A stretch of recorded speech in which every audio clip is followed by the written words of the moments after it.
मैं हूँ आशका सिन्हा और स्वागत है आपका स्कूल शिक्षा के इस ऑनलाइन लर्निंग प्लेटफॉर्म पे। तो आज हम लोग फिर से लेकर आ गए हमारे 20 डेज चैलेंज का 10वां दिन, जहाँ पे हम लोग ढेर सारे क्वेश्चंस करने वाले हैं इंटेलिजेंस, मैथमेटिक्स, इंग्लिश और जीके से। तो हमने आज जो है करीब 20 डेज चैलेंज का जो आधा हमारे दिन है वो खत्म हो गए हैं। 10 दिन और है। उम्मीद है आपने ये 10 दिनों में बहुत सारे क्वेश्चन सीखे होंगे, बहुत सारे क्वेश्चंस किए होंगे। अब आगे हम लोग जाने वाले हैं और सारे क्वेश्चंस करने वाले। तो बिना किसी देरी के चलिए आगे चलते हैं, इसको देखते हैं। तो सबसे पहला सवाल है हमारा, find out the smallest number which is divisible by 6, 12, 18। 6, 12 और 18 में से इनमें से कौन सा स्मॉलेस्ट नंबर है जो आपका डिविजिबल होगा 6, 12 और 18 से। तो सबसे पहले जानते हैं कि कौन कौन से नंबर डिविजिबल है तीनों से। अगर 60 की बात करते, सबसे छोटा उठाते, ठीक है, 60 की बात करते, 60 आप देखोगे 6 से तो चला जाएगा, 6 10 जा 60, 12 से भी चला जाएगा, 12 5 जा 60, पर 18 की टेबल में 60 नहीं आता। तो 60 जो है वो डिवाइड नहीं हो सकता 18 से, तो ये तो हमारा रॉन्ग हो गया। फिर सबसे छोटा कौन है, 120। 120 देखोगे 6 में आता है ना, 20 बार में आएगा, 12 में आएगा, 10 बार में, पर 18 में नहीं आएगा। तो ये भी हमारा रॉन्ग आंसर है। उसके बाद सबसे छोटा कौन सा है, 180। 180 आप देखोगे 6 से चला जाएगा, है ना, 30 बार में, 12 से चला जाएगा 15 बार में, और 18 से भी चला जाएगा 10 बार में। तो अब 360 भी आप देखोगे ना तो वो जा रहा है, पर दोनों में से छोटा कौन है, स्मॉलेस्ट कौन है, आपका 180 हो जाएगा। तो आंसर आपका क्या होगा यहाँ पे, बी हो जाएगा 180। चलिए नेक्स्ट क्वेश्चन पे आते हैं।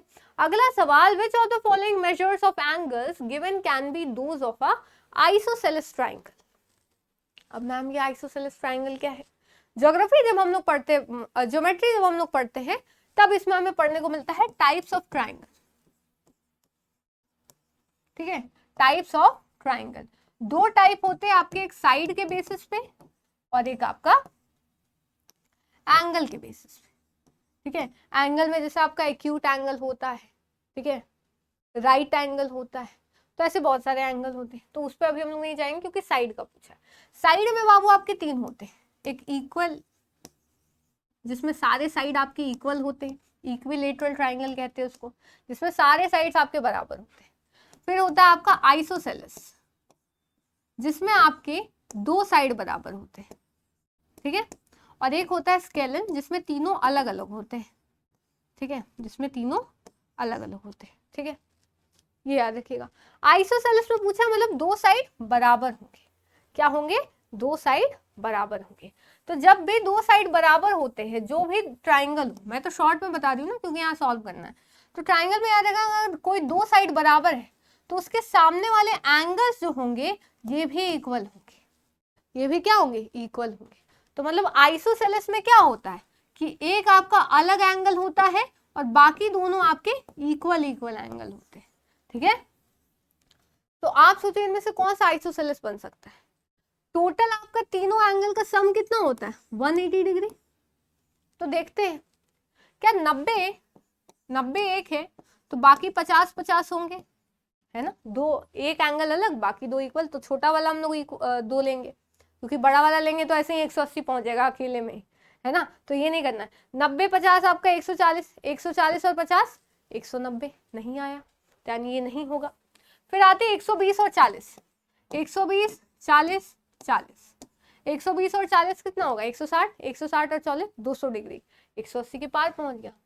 60 और 30 ये हो सकता है क्या, 30 30, तो 60 30 90, 90 और 30 120, नहीं 180 के अंदर आ रहा है, हमें पक्का 180 चाहिए। अब लास्ट आता है 90 और 45, तो 45 45 45 45 90 90 90 180। तो मतलब ये आइसोसेलेस ट्रायंगल है जहां पे 2 एंगल इसके 45 डिग्री के हैं और एक एंगल इसका 90 डिग्री का है, क्योंकि आइसोसेलेस में दोनों साइड बराबर होने के कारण 2 एंगल भी बराबर होते हैं। तो दोनों आपका 45 45 होगा और एक यहाँ पे 90 डिग्री होगा, ठीक है। तो ऐसे जो है वो सवाल बनते हैं। आगे आते हैं, the length of a rectangle is 5 cm more than its breadth, if the perimeter of the rectangle is 50 cm then what is the area. एक बताया जा रहा है कि एक ट्राइंगल है जिसकी लेंथ जो है वो ब्रेथ से 5 सेंटीमीटर ज्यादा है। तो अगर यहाँ पे हम लोग इसके ब्रेथ को x मान ले क्योंकि वो छोटा है, तो लेंथ आपका x प्लस 5 होगा क्या, क्योंकि 5 सेंटीमीटर लेंथ ज्यादा है, तो ये जितना होगा उससे 5 ज्यादा। अब बोल रहा है पेरीमीटर क्या है, पेरीमीटर है आपका 50 सेंटीमीटर। पेरीमीटर होता क्या है बाबू, 2 इंटू एल प्लस बी, है ना। तो एल क्या है हमारा, एल है हमारा x प्लस 5 और ब्रेथ है हमारा x, ठीक है। तो 50 सेंटीमीटर, तो यहाँ पे क्या हो जाएगा 2x प्लस 5 हो जाएगा, x plus x 2x plus 5। अब ये मल्टीप्लाई होगा क्या, क्योंकि ये तो ऐड नहीं होगा, तो 2 इंटू 2 कितना हो जाएगा 4x, और 2 इंटू 5 आपका कितना हो जाएगा 10 इक्वल्स टू 50 सेंटीमीटर। तो 4x इक्वल्स टू आपका 50 माइनस 10 हो जाएगा, और 4x इक्वल्स टू आपका 40 cm आ जाएगा, यानी x इक्वल्स टू आपका आ जाएगा 40/4, जो कि हो गया आपका 10 सेंटीमीटर। तो आपका ब्रेथ कितना आया 10 सेंटीमीटर। अब ब्रेथ से 15 ज्यादा था लेंथ, तो आपका 5 ज्यादा था, तो आपका 15 हो गया, तो 10 और 15 सेंटीमीटर। अब ये लेंथ ब्रेथ आया, एरिया नहीं आया, एरिया निकालो। एरिया क्या होता है भाई, तो L इंटू बी होता है, L आपका 15 है, B आपका 10 है, तो आपका 150 सेंटीमीटर स्क्वायर आंसर आ जाएगा, ठीक है। इसको याद रखिएगा। आगे चलते हैं। 12 persons can finish a piece of work in 15 days. In how many days will the same work be completed by 20 persons? इस टाइप के जो क्वेश्चंस आते हैं बहुत इजीली बनते हैं। कैसे बनते हैं तो समझिए, 12 पर्सन एक काम को 15 दिन में करते हैं, तो वो काम कितना हुआ 12 इंटू 15 वर्क हमारा, तो कितना हो गया, ऐसे ही लिख दो, मान लो 12 into 15।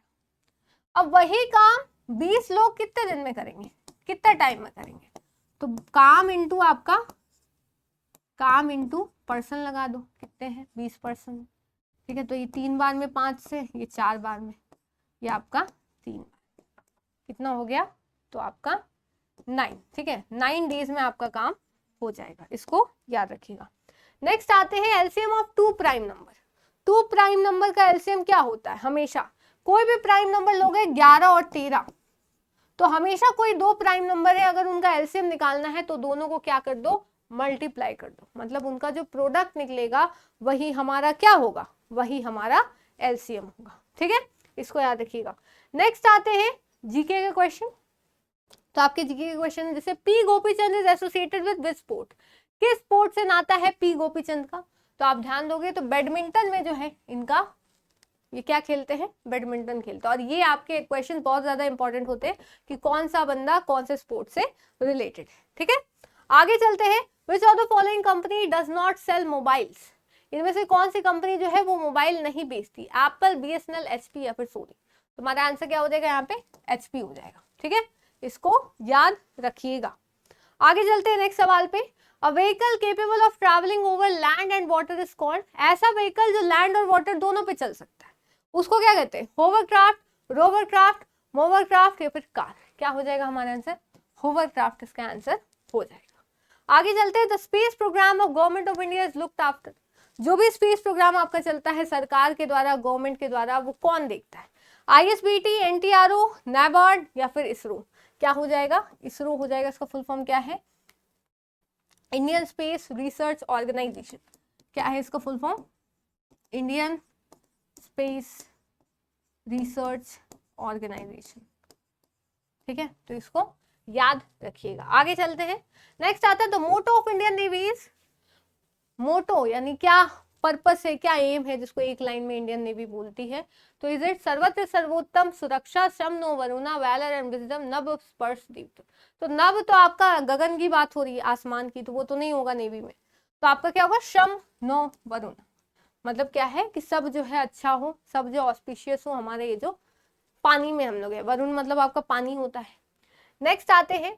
Rearrange the following words groups to make meaningful sentences. अब इसको आपको मीनिंगफुली कैसे बनाना है, तो quite happy, I was the first prize to receive. तो आप हमेशा आई को आगे लगाओगे, अभी अपने बारे में बोल रहा है, तो आई वॉज क्वाइट हैप्पी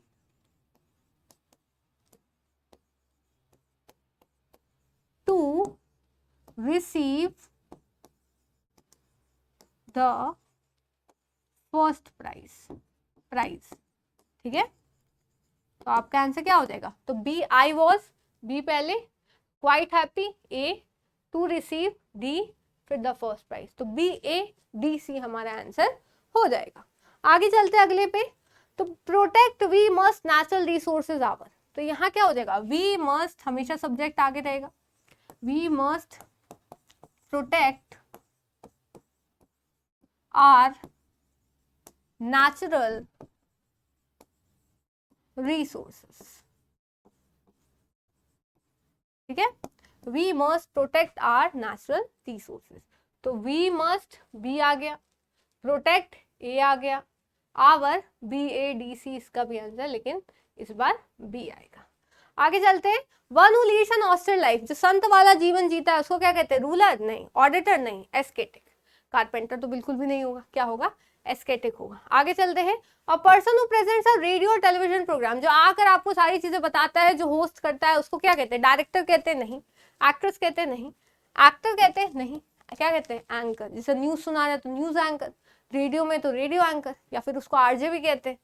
आगे चलते हैं। Pick the gender of lad, lad का अगला जेंडर, फेमिनिन जेंडर क्या होता है, लैस होता है, याद रखिएगा, लैड का लैस, क्वीन, विमेन, डेम नहीं होता।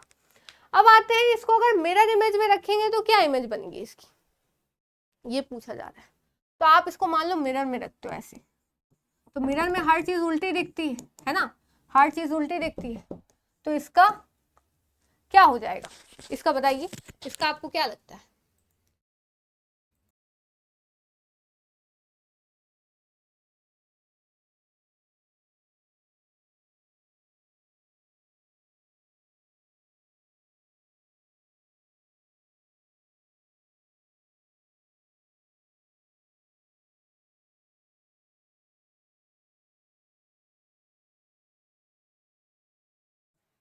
बताइए। जैसे शेयर का उल्टा क्या होगा, फिर इसका आर हो जाएगा ऐसे, फिर इसका ए हो जाएगा, फिर इसका एच हो जाएगा, और इसका एस का ऐसे हो जाएगा। तो कुछ ऐसा दिख रहा है क्या, अब बाकी में तो एस ऐसा है, तो ये ऐसा हो जाएगा, ठीक है। क्या हो गया, ऐसा हो गया। आगे चलते हैं। अब इसका आपसे पूरा वाटर इमेज, तो HR26422O, तो वाटर में हॉरिजॉन्टल हो जाता है, तो या कुछ ऐसा दिखेगा क्या, बस इसका उल्टा बना दो, है ना, बस इसका उल्टा बना दो, ठीक है, ठीक है, ऐसे हो जाएगा, ये ऐसे हो जाएगा, ये ऐसे हो जाएगा, और ये तो ऐसे ही रहेगा, ठीक है। तो ये हमारा वाटर इमेज बनेगा। हालांकि इसमें कोई भी सही आंसर मुझे नहीं दिख रहा, तो आप यही कंसिडर करिएगा, ठीक है, यही कंसिडर करिएगा। आगे चलते हैं। Choose a word which is least like the other words, इनमें से अदर वर्ड्स के जैसा कौन नहीं है, अर्थ, सन, मरकरी, जुपिटर। आप इस पे देखोगे तो देखोगे अर्थ क्या है, प्लैनेट है, सन आपका क्या है, स्टार है, मरकरी भी आपका प्लैनेट है, जुपिटर भी आपका प्लैनेट। तो आपका आंसर क्या हो जाएगा यहाँ पे, सन हो जाएगा, because it is a star. हमारा फिर आता है सेकंड लास्ट क्वेश्चन, इसमें से कौन सा इस, और ये एग्जाम में आया हुआ आपके सैनिक स्कूल में, कौन सा इसको रिप्लेस करेगा। तो आपको पता है कि अब इस डायरेक्शन में हमें देखने को मिलेगा, तो ये तो इस डायरेक्शन है, तो ये गलत हो जाएगा, ये इसमें है, गलत हो जाएगा, ये इधर है, गलत हो जाएगा, तो ये इस डायरेक्शन में आ रहा है, तो हमारा आंसर क्या होगा, सी हो जाएगा। आगे चलते हैं हमारे लास्ट में। If all directions are rotated clockwise by 90 degree angle, अगर सारे डायरेक्शन को हम लोग ऐसे घुमा दे, मान लो ऐसे डायरेक्शन था, नॉर्थ, साउथ, ईस्ट, वेस्ट, इसको हम लोग घुमा दे ऐसे, तो ये नॉर्थ इधर चला जाएगा क्या, है ना, नॉर्थ इधर चला गया, ईस्ट इधर आ गया, साउथ इधर आ गया, है ना, तो ऐसे हो गया। अब बताओ, तो नॉर्थ वेस्ट की जगह, मतलब नॉर्थ वेस्ट, जो नॉर्मली नॉर्थ वेस्ट इधर होता है, तो अब कौन होगा नॉर्थ वेस्ट की जगह, नॉर्थ वेस्ट की जगह अब साउथ वेस्ट, ठीक है, कौन हो जाएगा, साउथ वेस्ट हो जाएगा। और इसी के साथ हमारे सारे सवाल यहाँ पे खत्म होते हैं। अगर आपको सारी चीजें डिटेल में समझनी है तो आप हमारा अभिमन्यु बैच ज्वाइन कर सकते हो, जहाँ पे आपको live recorded classes, class notes, PDF, lecture wise quiz, practice set, सारी चीजें मिलती है, ठीक है। तो आप इसका प्रो बैच भी ले सकते हो, सारे अपकमिंग बैच आपको फ्री मिलते हैं, क्रैश कोर्स के साथ मॉक टेस्ट मिलते हैं, जितनी ज्यादा प्रैक्टिस हो सकती है इवन हमारे साथ भी आप कनेक्ट कर सकते हो। तो फिर ऐसे ही हम लोग चैलेंजेस कर रहे हैं। चैनल को जरूर से सब्सक्राइब करिएगा ताकि आगे आने वाले वीडियोस के लेक्चर्स नोटिफिकेशन सभी आपको मिलते रहे। तो मिलते हैं नेक्स्ट वीडियो में, तब तक के लिए thank you so much, bye bye, जय हिंद, जय भारत।